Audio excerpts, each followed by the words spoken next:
maingay sa labas. Tignan natin kung anong ginagawa nila.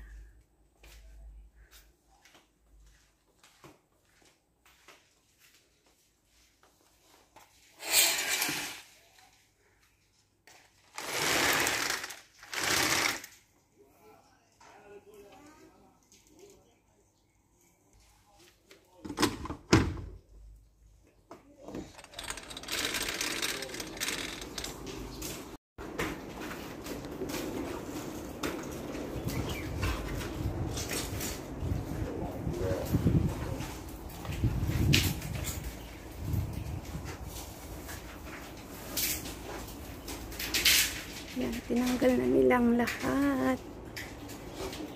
Yan guys, puro salamin yan dati. Yan, tinanggal. Kasi daw, bawal. Sabi ng government, may notice na sila galing ng government. So, ito. Pati dito sa kapitbahay ko, soon tatanggalin din yan. Inaantay lang nila yung notice from the government. Kasi illegal ito. Illegal yung paglalagay nila ng extension. So, ganito dito. Kahit nabili mo na yung bahay, talagang kung ano lang yung nakalagay dun sa permit nung ginawa tong bahay na to, yun lang dapat ang masunod. So kami guys, hindi naglagay si Amo ng extension. So ito yung garahe namin.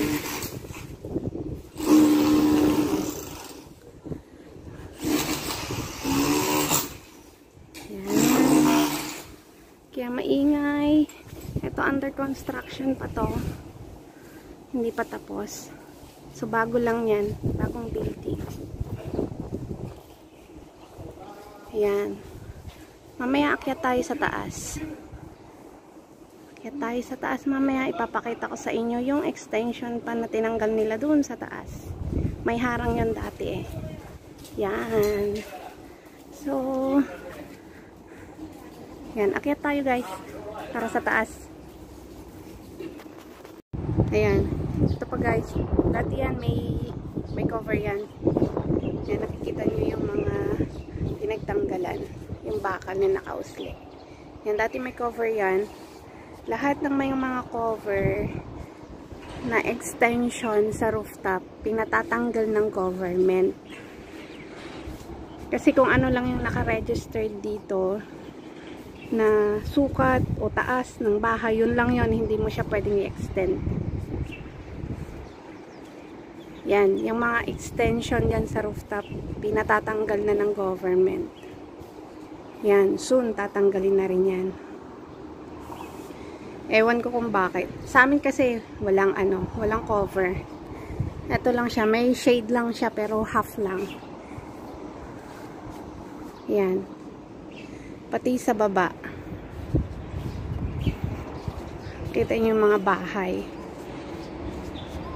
Sabi nila kung ano lang daw yung sukat na original, yun lang dapat.